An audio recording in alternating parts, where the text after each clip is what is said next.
agradecerle al doctor César Ross su participación en el Congreso. Creo que es un aporte muy importante, sobre todo por su visión sobre los temas latinoamericanos. El doctor César Ross tiene un vasto currículum, por lo tanto... por la acumulación de años. Eso es... pero sí es profesor de la Universidad de Santiago de Chile y director del doctorado en la Universidad de Santiago, aparte de ser investigador principal y tener también antecedentes curriculares internacionales muy importantes y muchas publicaciones, las cuales ha comenzado a trabajar con nosotros también en diferentes áreas de trabajo entre las relaciones bilaterales entre Argentina y Chile y América Latina. Muchas gracias por esta invitación. Como hemos hablado de manera casi anecdótica con Montserrat en el pasado, mi pasado de historiador económico, aunque uno nunca abandona las cosas, la verdad es que arrastra más, me trajo a esta facultad hace muchos años a participar en los congresos, de modo que me siento muy cómodo y muy halagado por esta invitación. Y precisamente por esa formación en historia económica y luego en relaciones económicas internacionales, que mi desviación o mi deformación es tal vez hacer una mirada sobre la integración que está más enfocada en las cuestiones económicas, pero nada, son los temas de la casa. Cuando Montserrat me propuso esta invitación, me pareció que tenía algo que ver con un seminario que Montserrat y yo dictamos en la Universidad de Ankara hace algún tiempo atrás, en donde yo presenté mi idea sobre las cuestiones o los problemas, los desafíos referidos a la integración de América Latina. Entonces dije, bueno, es algo que tengo relativamente pensado, pero hace menos tiempo atrás volví a mirar la convocatoria y el título que Montserrat proponía, y me di cuenta que había un problema mayor, ¿no?, para abordarlo. Y he estado pensando en eso, muchas gracias, he estado pensando en eso intensamente durante el último mes, y no tengo una idea muy definida, como sí tenía en Ankara. En Ankara todo estaba ordenado, sino que más bien lo que pretendo hacer hoy día es proponer una agenda de análisis o una agenda de trabajo respecto de la propuesta que se me ha hecho. Entonces la propuesta dice, o pregunta por el rol de América Latina en el nuevo escenario global y los nuevos desafíos de la integración regional. Poca cosa. Y frente a eso, yo solamente quiero proponer una agenda. Y quiero partir planteando dos paradojas generales que me parece que concurren o que están implícitas dentro de esa pregunta.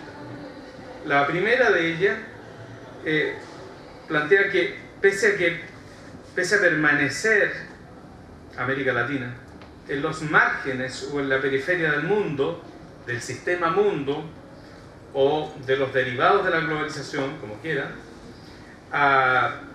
nuestra región no ha aprendido las lecciones básicas de permanecer en ese mismo lugar durante tanto tiempo.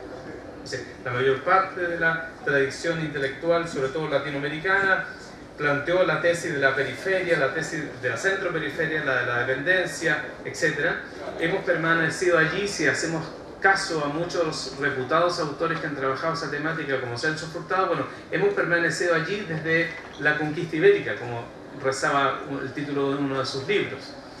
Y una paradoja interesante es que parece que no hemos aprendido demasiado sobre permanecer en ese mismo lugar durante mucho tiempo. Observando al mundo desde el mismo lugar, debiéramos haber observado algunas cuestiones que aparentemente no hemos observado, y por eso que me resulta una paradoja.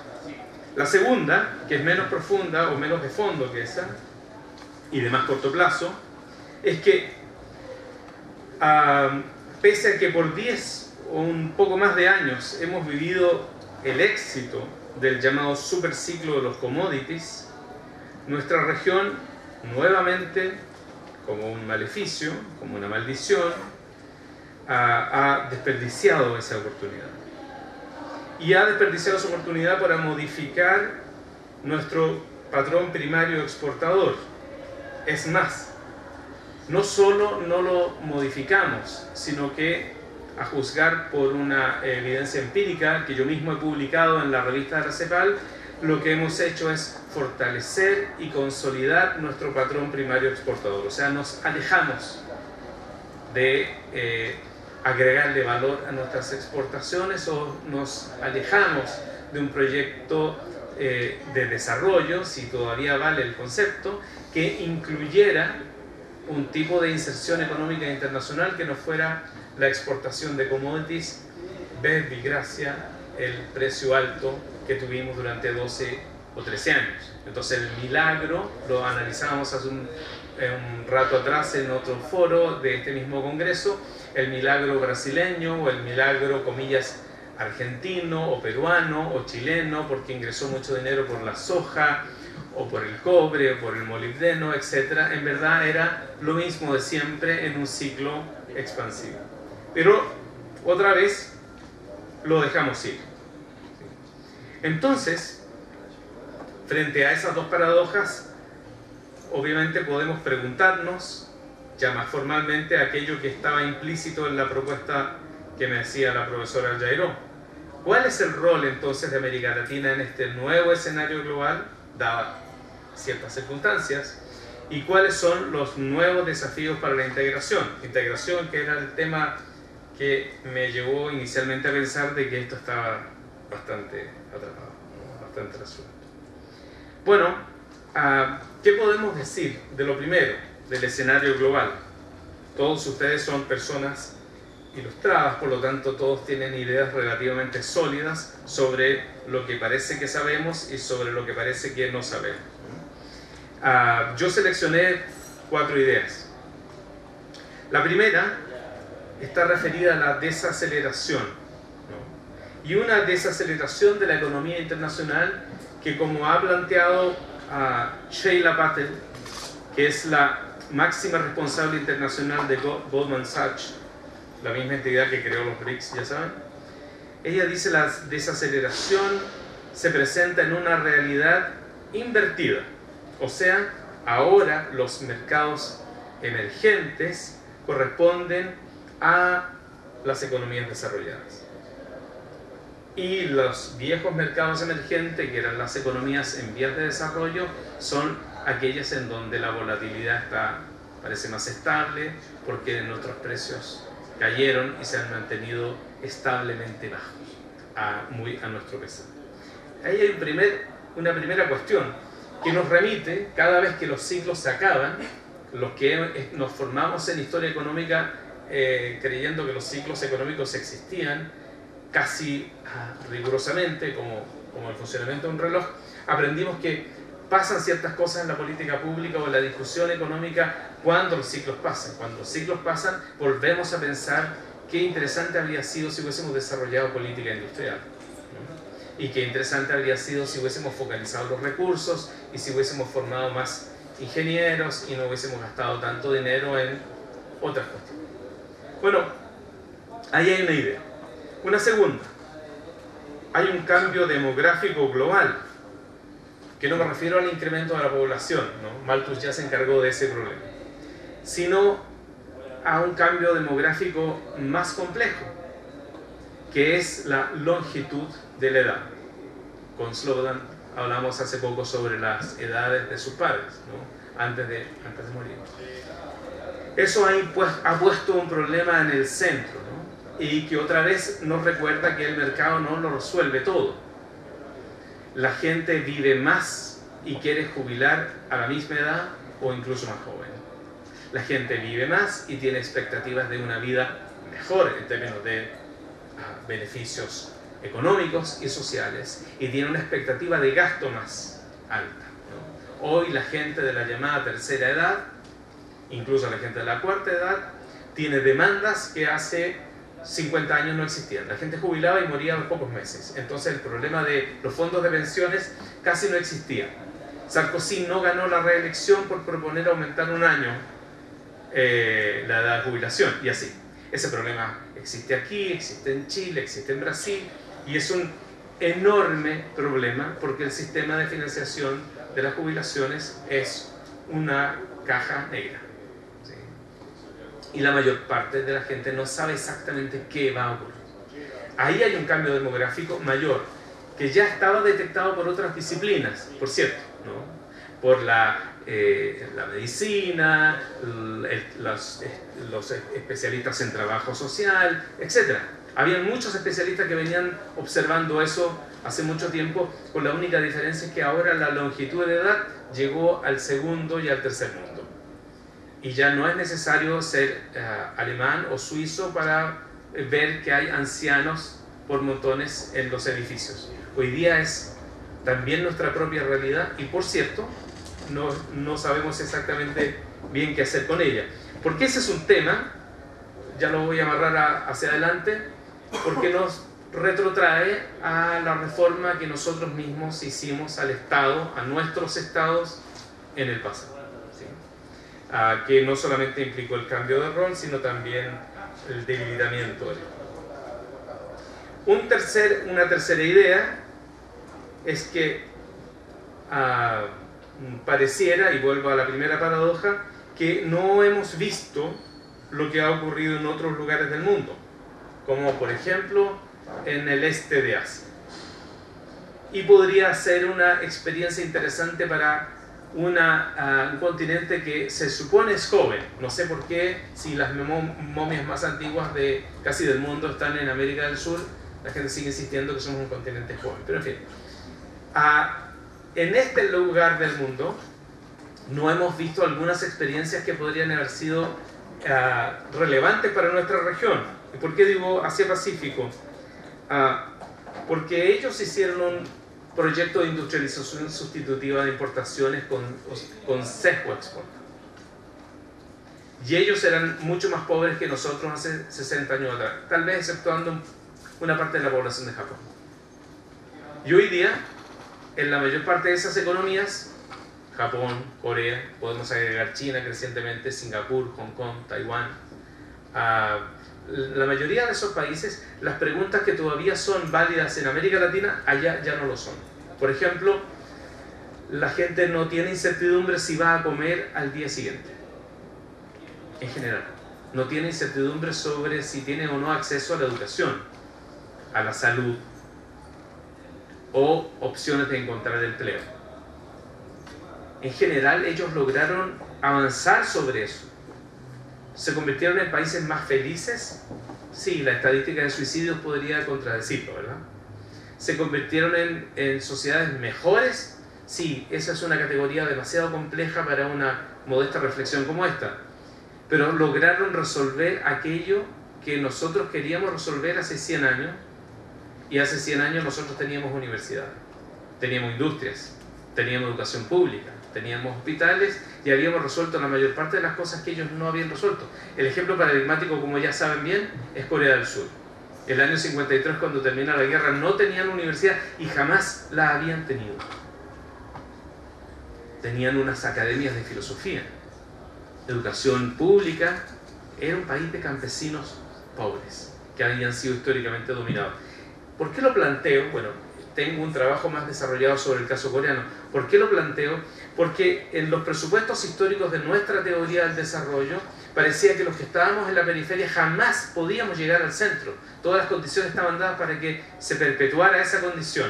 Y hubo países que lograron desplazarse tomando ciertas decisiones que son dolorosas para nuestra cultura, focalizando recursos, priorizando, en fin, no voy a desarrollar eso, está bastante desarrollado por otros autores, pero la clave es que pareciera que Asia no existía.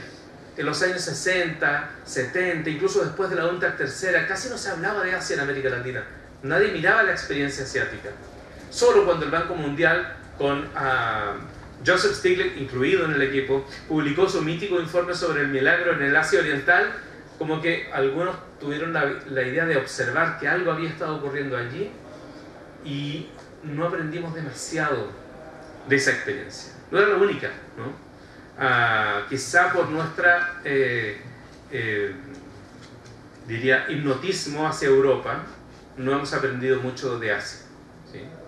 Oscar Lewis dice en un texto, en América Latina la clase baja quiere ser clase media, la clase media quiere ser clase alta y la clase alta quiere ser europea. Y es la clase alta la que ha escrito la lista de deseos que ha empujado el resto de la sociedad. De ahí venía la intelectualidad del siglo XIX, los políticos, etcétera, etcétera. Y ahí hay un dato relevante. Hemos tenido una mirada muy hacia Europa y muy hacia adentro y hemos aprendido poco de esa otra experiencia. Y siguiendo con la experiencia asiática y conectando con lo que viene más adelante, ¿es posible otra integración? Porque en el debate sobre integración en América Latina parece que solamente existiese la integración cerrada, que es vista como una meta, y como una meta maximalista, y como una meta que no solamente tiene un atributo económico y político, sino que además tiene un atributo moral, es que somos mejores integrados. Es una meta superior, ser todos latinoamericanos. O la otra opción es la integración llamada abierta, a través de tratados de libre comercio, que es evidentemente para todos la versión neoliberal de cómo integrarse. O sea, integrarse en ese caso significa desprotegerse, ¿no? Frente a los que son más poderosos, y obviamente esa asimetría produce un impacto muy negativo. No necesito explicarle eso a los colegas de la Facultad de Economía de la Universidad de Buenos Aires. ¿Qué significa la apertura sin protección? Entonces la pregunta, ¿es posible otra integración? Bueno, yo me sorprendí leyendo un texto de un chileno y un japonés, Osvaldo Rosales, que fue funcionario del Ministerio de Relaciones Exteriores. Antes estuvo en CEPAL y después volvió a CEPAL. Ahora Osvaldo ya está jubilado, pueden invitarlo porque ahora tiene tiempo. Y Mikio Kuwayama, que también ya jubiló y volvió a Japón. Ambos escribieron un paper sobre la integración intraindustrial de China e India. Una integración que ha hecho que algunos autores hablen de Chindia, y una integración que ya tiene una historia de más de 10 años. Yo leí ese paper, un paper que salió el año 2007, yo leí ese paper volando hacia India, desde Chile. Como se podrán imaginar, si Chile está lejos de Buenos Aires o de Sao Paulo, de India está muy lejos, ¿no? Más de 20.000 kilómetros, así que tuve tiempo de leerlo varias veces. Las notas, la bibliografía, revisar los gráficos, todo. Es muy interesante ese caso y les recomiendo que lo busquen y lo lean. Porque China e India no han resuelto ninguno de sus problemas históricos para integrarse. Toda la conflictividad política y de todo tipo que han tenido en el pasado prevalece el día de hoy. Y sin embargo han avanzado un proceso de integración que es de temer. Son 2.500 millones de habitantes. China es, ya saben, la fábrica del mundo. India es una de las principales potencias productoras de inteligencia artificial, ¿no? La mitad de los ingenieros de la NASA son indios, son ingenieros formados en India. Es un dato muy interesante y están integrándose, ¿sí? Y como que en América Latina eso no existiera, a pesar de que Mikio y Osvaldo han publicado ese paper hace ya, van a ser 10 años. Bueno, y entonces llegué a India y estuve allí un mes trabajando en la Universidad de Jawaharlal Nehru. Y una cosa que me impactó fue que habían estudiantes chinos por doquier. Y yo pregunté, un día después de una presentación que hice a unos colegas, dije, ¿qué estudian los chinos aquí? Dije, me imagino que estudian informática. No, dijeron, eso lo estudian en los institutos tecnológicos donde son muy expertos en eso. Pero aquí en esta universidad, que es equivalente a la Universidad de Buenos Aires, la Jawaharlal Nehru, más pequeña, sí. Solo 80.000 estudiantes.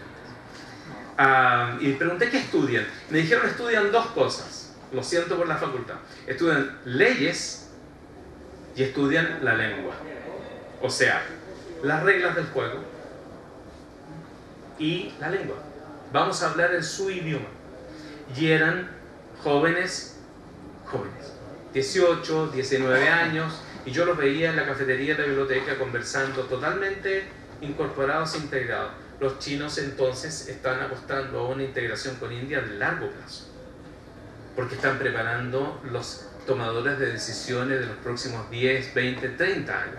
Gente que habla su idioma, que creó redes de amigos, que tiene redes de confianza, que conoce la cultura, etcétera, etcétera. Y estoy seguro que en China hay un contingente de estudiantes indios haciendo exactamente lo mismo.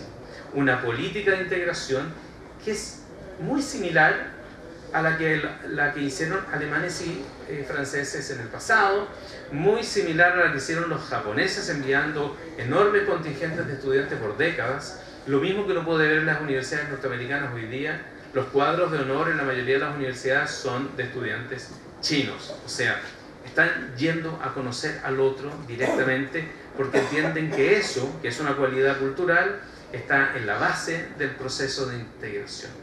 O sea, esto que nosotros hacemos modestamente de cruzar las fronteras y encontrarnos en distintas reuniones, es la primera etapa de un proceso que no se cierra si es que no movilizamos a los estudiantes, porque la integración no funciona solo en los textos, ¿sí? Y eso es una experiencia interesante. Entonces, me preguntaba, ¿es posible otra integración? Después de leer ese texto y mirar esa experiencia, me da la impresión de que sí es posible, pero una integración hecha en superando o colocando en un lado la conflictividad histórica presupone también mirar la integración de otro modo, ¿no? O mirar el lugar, el rol de América Latina de otro modo. Entonces, queríamos cerrar, gracias a tu planteamiento, estuve golpeándome la cabeza durante varias semanas, pensando cómo poder entrar a esta cuestión. Bueno, el rol de América Latina, creo que podríamos hoy día al menos discutirlo o mirarlo por tres lados. Por el lado del poder, que es la mirada clásica, ¿no?, de la política y de las relaciones internacionales. Por el lado del tipo de política exterior y por el lado de la diplomacia. Desde el punto de vista del poder, la pregunta histórica ha sido: ¿qué somos? ¿Alfil o peón? Depende del ciclo, ¿no? Ciclo de commodities. ¿Somos alfil o peón? Torre no, ni hablar de las posiciones mejores. Y ¿qué podríamos hacer entonces si estamos en ese lugar desde el punto de vista de la concentración del poder? Una opción sería adquirir o refrescar la visión pesimista del independentismo, como estamos en ese lugar y no saldremos de allí. La otra opción podría ser pensar que quizá podríamos recuperar una vieja idea, una vieja promesa de concebirnos a nosotros mismos como, dijera alguna vez un presidente brasileño, como potencias conceptuales. Sí, parece una broma, ¿no? Pero los países de América Latina han aportado al debate internacional y han aportado a la construcción de la arquitectura internacional, porque hemos tenido en el pasado universidades e intelectuales que estuvieron en esas coyunturas, ¿sí? Y entonces, ¿qué significa ser potencia conceptual o concebirse como potencia intelectual? Es como creerse dueños del MIT dentro de Estados Unidos. O sea, nosotros podemos tal vez pensar cuestiones que no se piensan de este modo en otro lugar. Y eso podría permitirnos mejorar nuestra capacidad de interlocución, mejorar nuestra capacidad de diálogo, mejorar nuestra capacidad de negociación, encontrar una posición mejor para discutir en el campo de la política internacional. Es el arte también de la diplomacia, no solamente es el arte de la política, ¿no? Reducir las brechas porque tengo un interlocutor que entiende mejor. No se equivocaron tanto en el pasado los gobiernos que eligieron a sus intelectuales para cumplir funciones diplomáticas. Los intelectuales suelen cumplir muy bien la función diplomática porque tienen capacidad de construir puentes de diálogo, de interlocución con otros que difícilmente podría ser alguien que no tenga aprecio por el mundo de las ideas. América Latina tiene esa cualidad y no pocos de nuestros escritores e intelectuales han trabajado en el mundo diplomático. Mirarse como potencias conceptuales significa mirarse como países que somos capaces de producir ideas, ¿no? Ahí hay un punto que ha sido reiterado en no pocas ocasiones para el caso de América Latina y que nosotros lo hemos dejado pasar. El presidente que lo dijo era Cardoso, pero esa idea se ha repetido en otros lugares. No estoy seguro que sea un invento de Cardoso, ¿no? Quizá lo es, no estoy seguro. La segunda aproximación tiene que ver con una mirada de política exterior, ¿no? La política exterior de América Latina ha pasado de maximalismos ideológicos a pragmatismos vergonzosos, ¿sí? Hay expresiones más ilustrativas para eso, ¿no? Carlos Escudé ensayó una. Pero en medio existe algo que conocemos bien, que tiene que ver con esta especie de geometría variable, ¿no? Que está incorporada en la política exterior, pero es una geometría variable difícil de sostener porque es un enfoque bastante estático. Hoy día hay algunos países como Vietnam, vuelvo a Asia, es como los fenicios, que están practicando algo que se llama hedging en su política exterior, ¿no? O sea, ¿qué hace un país pequeño que necesita sobrevivir, desarrollar su política exterior frente a un otro que crece en poder y en tamaño? Es la política exterior de Vietnam respecto de China, por ejemplo.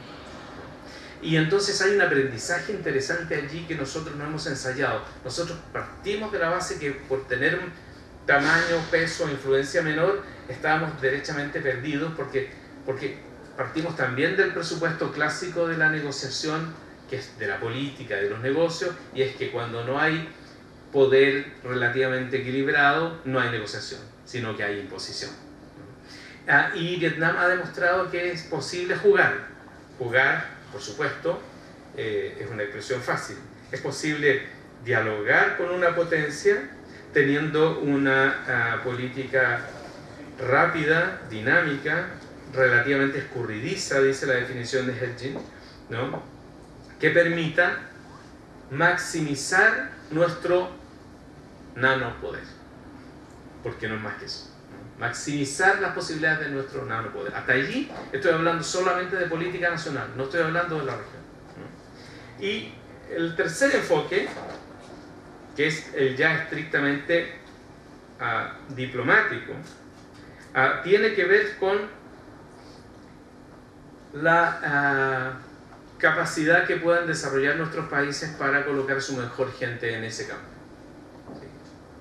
Y casi todos los países grandes de América Latina, hablamos de grandes, yo quiero incluir a mi país, los países que tienen una profesión diplomática ya consolidada y antigua, ¿no? Tienen servicios exteriores muy profesionales, ¿no? Pero los servicios exteriores y la política exterior está hace muchos años disociada de las políticas de desarrollo. Y ahí hay una cuestión. Cuando le quitamos el vestido al Estado y cuando le quitamos el rol de empresario al Estado y le redujimos el rol de regulador al Estado, también debilitamos todas las instituciones públicas, entre ellas a la política exterior. Y todas las cancillerías que conozco reclaman de falta de recursos, reclaman de que no hay una apuesta por la especialización, o sea, a un diplomático se le hace un esfuerzo para aprender japonés, chino, finés, lo que sea, y después lo cambian a Nicaragua. Y después de Nicaragua lo llevan a Italia y así. En fin, hay una cuestión allí pendiente. La diplomacia parecía haber perdido importancia cuando se desarrollaron las tecnologías de comunicación y la gente perdió de vista que la política internacional se hace en las conversaciones. Y no estamos hablando solamente de almuerzos y de cócteles, ¿no? Se hacen las negociaciones. Y la mejor diplomacia es la diplomacia invisible. Es la que nadie nota. Por ejemplo, espero que no haya nadie aquí de representante de ello, la diplomacia de Canadá. Es invisible. Nadie sabe ni siquiera en qué lugar está la embajada de Canadá. Y son el país que representa a las empresas mineras que más conflictos socioambientales tienen en el mundo. No hay una conexión en ninguna parte entre una cosa y otra. Necesitamos mejorar eso. No podemos mejorar nuestra posición internacional con servicios diplomáticos que no tienen ese nivel de expertise, pero eso es una decisión que no está en los diplomáticos, que está más arriba. Y no depende, como siempre, no depende solo de diplomáticos profesionales. Hay brillantes personas que no han pasado por una academia diplomática que han hecho bien su tarea. Pero los grandes números, como dice la estadística, indican que los que están formados profesionalmente en ese mundo son los que hacen mejor esa tarea. Y nosotros muchas veces usamos esos cargos para, ya saben, para compensar a alguien por algo, para sacar a alguien del medio, en fin. ¿No? Ascender para remover es la fórmula vaticana. Bien. Entonces, ¿qué podríamos plantear como hipótesis frente a esas preguntas? Bueno, básicamente lo que he dicho. Desde el punto de vista del poder, entender que nosotros podemos hacer más con el pequeño poder que tenemos. Desde el punto de vista de la política exterior, conectar nuestra política exterior con políticas de desarrollo económico. Cada vez que se cierra el ciclo, nos recordamos que no hicimos nada en eso. Y desde el punto de vista diplomático, entender que en el nivel de internacionalización actual del mundo, nuestra forma de vida es imposible sin entender a nuestro país inserto en una trama mucho más amplia y compleja. Y esa tarea no la pueden hacer ministerios de relaciones exteriores o cancillerías que no tienen los recursos, que no tienen la gente suficientemente entrenada, y cuando digo entrenada me refiero especializada. Esos diplomáticos debieran ser especialistas en el Asia-Pacífico, especialistas en el Medio Oriente, especialistas en Asia Central, etc. Conocer los idiomas, la cultura. Especialización significa eso. ¿Cuánto tarda un académico en decir, sí, yo soy experto en esto? Y los diplomáticos los obligamos a hacer un doctorado cada 4 años, porque tienen que empezar de cero y otra vez, ¿no? Y para terminar, repensar el concepto de integración, ¿sí? El concepto de integración o la idea de integración es una de las ideas que los latinoamericanos miramos con más afecto. Creemos que esa idea es parte de nuestro ADN, ¿no? Por el sueño de Bolívar, o como recordaba José Miguel Insulza en una conferencia que dio en Rosario hace poquito atrás, por el desvelo de Bolívar, citando el título de una novela, ¿no?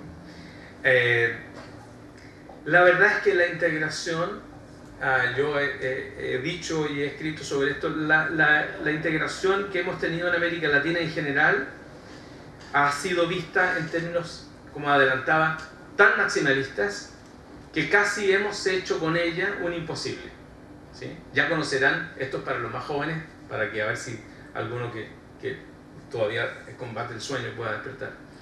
La integración profunda, la integración cerrada, la integración que presupone sesiones de cuotas de soberanía, es, si me permiten la metáfora, como un matrimonio, ¿sí? Nadie hace integración cerrada con un otro en el cual desconfía.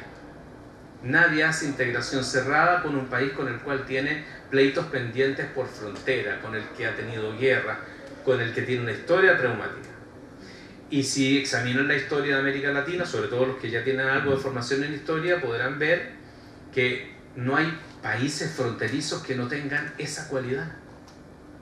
Que no tengan esa cualidad. Que no tengan algo en la memoria histórica o en el presente pendiente por ser resuelto.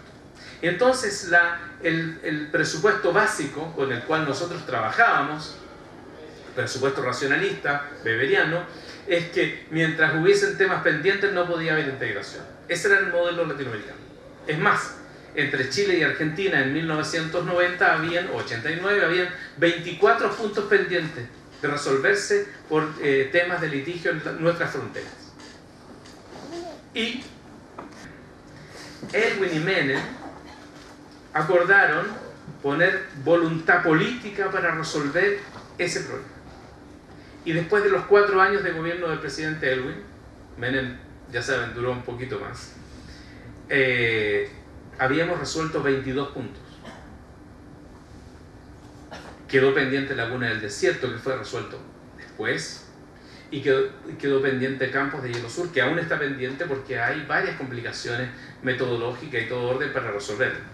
Pero fue un avance sustantivo, y cuando miramos los datos de la integración binacional después de esos 4 años, es que en verdad la integración avanzó como jamás había ocurrido en nuestra historia entre los estados, porque hay que decir que entre las naciones las cosas siempre habían sido distintas. La gente pasaba de un lado para el otro y había una integración mucho más dinámica, ¿no?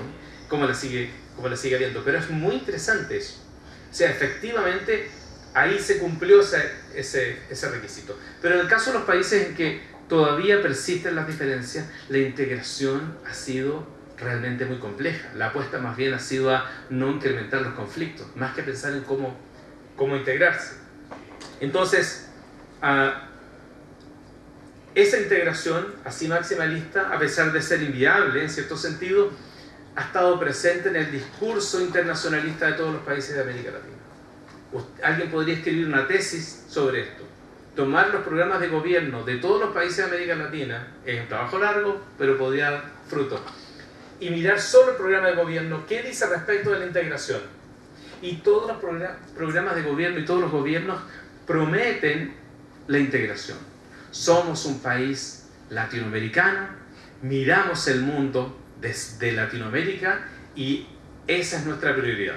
El presidente asume el cargo y se va a Washington, se va a China o no sé. O visita al vecino con el cual tiene algún interés, pero luego su política se enfoca hacia otro lugar. Hacemos política de espalda a nuestros vecinos. Chile y Argentina hicieron política de espalda uno al otro por casi toda su historia, ¿no?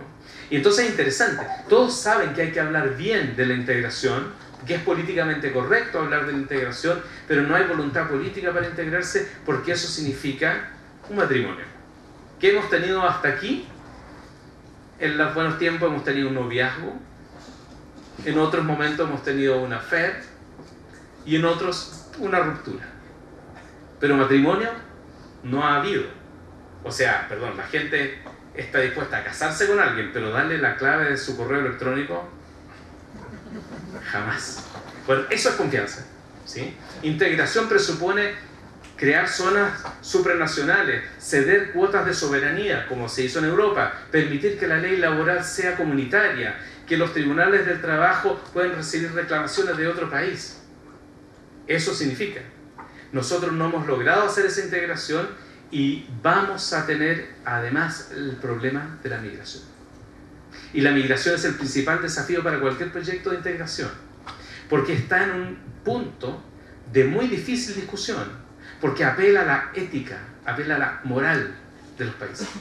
No es simple, es un problema de la mayor complicación, porque ya no es decirle no al ingreso de un narcotraficante o no a alguien que hace dumping, etc. Es decirle no a una persona que huye desesperada porque en su país de origen su vida corre peligro. Ese es el mayor desafío para la integración. Y América Latina lo va a tener, ¿eh? No sabemos cómo va a terminar el tema de Venezuela, no sabemos cómo va a terminar el tema de Colombia, y nos van a llegar migrantes, desplazados, etcétera, porque en sus países pueden tener juicios por su participación política anterior, etcétera. Y hemos tenido movilidad de población en el pasado a raíz de cuestiones de orden política. Pero es distinto recibir los migrantes cuando yo tengo un país que crece a recibir los migrantes cuando yo tengo un país con problemas económicos. Es el gran desafío, ¿sí? Es una prueba para la ética nacional y es muy difícil porque los gobiernos están entre la espada y la pared. Entonces, repensar el concepto de integración, a mi juicio, presupone pasar de una integración como discurso, que era un discurso maniqueo, a una integración mirada como meta maximalista, ¿no? O sea, la integración definida como una cuestión inalcanzable, entonces yo apuesto a la integración siempre y cuando la integración cumpla todos estos requisitos, cuando sabemos que no los va a cumplir, ¿no? Entonces la incorporamos para traicionarla desde la partida. Y pasar de ese estado en el que hemos permanecido por largo tiempo a concebir la integración como un instrumento, no como una meta, no como un estado superior de la existencia, sino como una herramienta, como un instrumento, como algo que sirve para lograr otra cosa que sí es superior, ¿no? Vista así, creo yo, deberíamos encadenar nuestra política de integración a un propósito más elevado, más urgente, que el mero propósito de integrarnos. Eso, siguiendo la idea de Armando Di Filippo y Rolando Franco en un libro que escribieron hace 15 años atrás, es conectar las políticas nacionales de integración con políticas nacionales de desarrollo.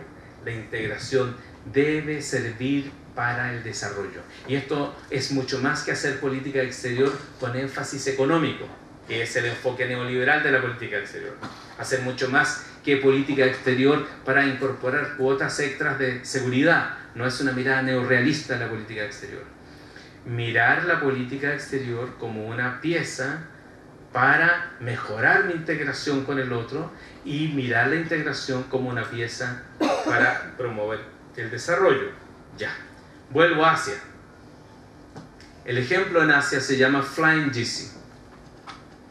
Flying GC es el modelo de la integración de los gansos salvajes. Esa es la denominación que el profesor Kename Akamatsu le dio a la integración asiática. Él decía, la integración asiática es como el vuelo de los gansos salvajes. Hay uno que hace de líder. En el caso del Mercosur, por ejemplo, nunca se logró porque Argentina y Brasil, obviamente cada uno era un líder, ¿no? Y finalmente nunca se logró ese empalme. En el caso de Asia era más fácil porque había uno que estaba 100 años adelantado que el resto, que era Japón, que hacía de cabeza del grupo, y los otros países se fueron ordenando hacia atrás casi naturalmente. Entonces, cuando la mano de obra en Japón era muy cara, las empresas japonesas presionaron al gobierno para que firmara un acuerdo y conciliara o hiciera una reconciliación con Corea del Sur. Y, bueno, idealmente le pidiera perdón, cosa que no ha ocurrido. Han hecho algo parecido como se hace en Japón, ¿no? Entonces han dicho, sí, fue muy lamentable que todas esas cosas hayan ocurrido, pero no han dicho, les pedimos perdón, les pedimos que nos perdonen por todo lo que hicimos. Eso no ha ocurrido. Eso es lo que reclaman los coreanos. Bueno, pero el año 63 firmaron ese documento y movieron sus inversiones hacia Corea del Sur. Los textiles y productos básicos de la industria japonesa, porque esos productos ya no rentaban por el costo de la fuerza de trabajo. Cuando esto mismo ocurrió en Corea del Sur, ellos lo movieron más atrás, a los llamados ASEAN 4, Indonesia, Filipinas, Tailandia, Malasia. Y Japón volvió a hacer eso hacia Corea y por lo tanto en Corea empezaron a desarrollar la industria del automóvil, de la electrónica. Tanto así que ahora conducimos Hyundai, Kia, tenemos teléfonos Samsung, etc. O sea, ellos pasaron de fabricar a producir su propia tecnología. Entre medio pasaron muchas cosas que no podemos explicar aquí, pero básicamente una inversión focalizada en educación. El 15% del PIB en educación. Pero eso suena bien para la galería. Lo que suena mal es que no para estudiar cualquier cosa. Nosotros lo pagamos, pero usted estudia ciencia básica, ingeniería, física, química, etc. Arte, literatura, lo lamento. Teatro, mucho menos, ¿no? Entonces hicieron eso porque se miraban a sí mismos como países pobres que no podían darse el lujo de financiar lo otro. Bueno, ese Flying GC, ¿en qué se tradujo? En que se creó una cadena regional, una cadena de valor de escala regional y una integración intraindustrial. ¿Sí? Piezas y partes se hacían en distintos lugares, se ensamblaban y entonces el mercado era el mundo, era Europa, Estados Unidos y poco también América Latina. Nosotros no hicimos eso, ni siquiera a escala nacional. Lo que practicamos fue el canibalismo industrial. Este industrial, si podía tragarse al de al lado, se lo tragaba y eso se parecía mucho más a capitalismo salvaje, manchesteriano, del siglo XVIII o comienzos del XIX, que a Fordismo o a desarrollo industrial relativamente sofisticado. Nuestros empresarios se especializaron más, como lo decía el profesor Douglas North, en hacer lobby con el gobierno que en la innovación. Y ese fue nuestro patrón, además, fue relativamente el path dependence que nosotros impulsamos durante largo tiempo. North lo reclama también para los industriales norteamericanos y para los agricultores norteamericanos. Nunca hay que olvidarse que el principal perdedor de la globalización es Estados Unidos. La industria automotriz, la industria electrónica norteamericana desapareció, la de los electrodomésticos desapareció. Ustedes van por una carretera norteamericana, los que han tenido la oportunidad de conducir, y se dan cuenta que el 70-80% de los autos no son norteamericanos. y la gente que tiene algo de dinero no quiere un auto fabricado. Entonces, electrónico, los televisores. ¿Quién conoce un televisor Zenith, por ejemplo? Zenith ya no existe. Cuando yo era niño había, bueno, ya sé, son muchos años. Desaparecieron completamente, ¿no? Y entonces la integración intraindustrial asiática nos da una lección.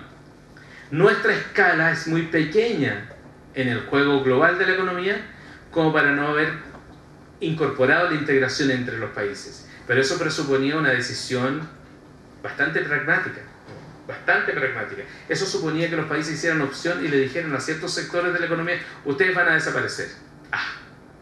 El problema político, los sindicatos, los partidos, problema mayor, ¿no? Es más fácil decir que hay que hacer que hacerlo.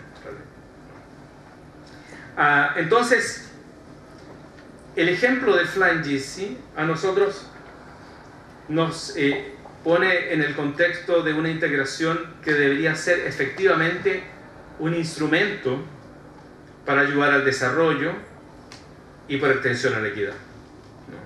Esto supone reponer políticas industriales en América Latina. Políticas industriales que podríamos llamar neodesarrollistas, pero no al estilo de los años 60, sino neodesarrollistas más bien inspiradas en el enfoque que Peter Evans le ha dado al neodesarrollismo del norte de Europa de los últimos 20-30 años. O sea, un neodesarrollismo con un Estado promotor, protector, pero que impone a todas las empresas tener un estándar capaz de exportar todo lo que hace. Esto presupone además un cambio en el Estado. Esto no se puede hacer con un Estado debilitado como el que tenemos en América Latina. Esto presupone un Estado más fuerte, esto presupone un Estado que incluso recupere su cualidad empresarial, ¿no? Y su cualidad reguladora, pero con un sesgo tecnológico. No debemos revivir la política industrial para volver a instalar la industria que había el año 70, 80 o 90. El gran desafío de la industrialización en todo el mundo es la robótica, y nuestras escuelas de ingeniería debieran estar muy concentradas en eso si es que algún día nosotros queremos restablecer la industrialización en nuestra región, no solamente para competir con el centro en lo viejo, sino también en lo nuevo. El profesor Gilmar Maciero de la Universidad de São Paulo decía en una conferencia hace un año atrás: cuando comenzó la historia del automóvil, Brasil empezó a producir automóviles eléctricos a principios del siglo XX, y esos proyectos fueron abandonados por la combustión. Ya sabemos el negocio detrás de la combustión. Bueno, piensen en lo siguiente: Brasil y Argentina tienen una historia industrial en el automóvil, y tener historia industrial en el automóvil significa tener historia industrial en los medios de transporte en general. Bolivia y Chile, que no estamos muy amigos últimamente, pero podemos corregirlo, tenemos las mayores reservas de litio del mundo. Podríamos pensar en un proyecto, por ejemplo, de desarrollo de automóviles eléctricos, de medios de transporte eléctricos para el presente y futuro. ¿Podríamos? ¿Tenemos ciencia suficiente, tecnología suficiente, tenemos dinero suficiente como para hacer buenos acuerdos con Mercedes-Benz, con Volvo, con universidades alemanas, japonesas? Por supuesto que podríamos hacerlo. Hemos perdido mucho más dinero en cosas que ni siquiera conocemos con detalle en nuestros países, ¿no? O sea, perfectamente podríamos hacerlo, pero eso presupone que creamos que podemos ser potencias conceptuales, o sea, que restablezcamos la autoestima en nuestros propios proyectos y en nuestras propias ideas. Pero eso implica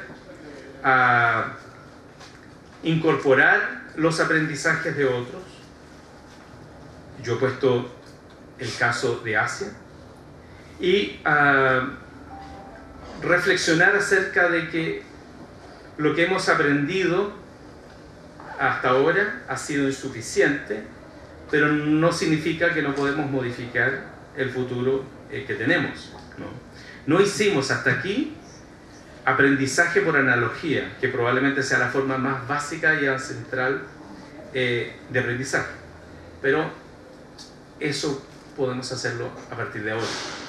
Entonces el gran desafío de la integración en América Latina, me parece, es cambiar nuestra concepción de integración y visualizar que las transformaciones que vamos a vivir en los próximos 10 años, que es tener commodities a precios bajos, es una maldición, pero también es una oportunidad. Muchas gracias.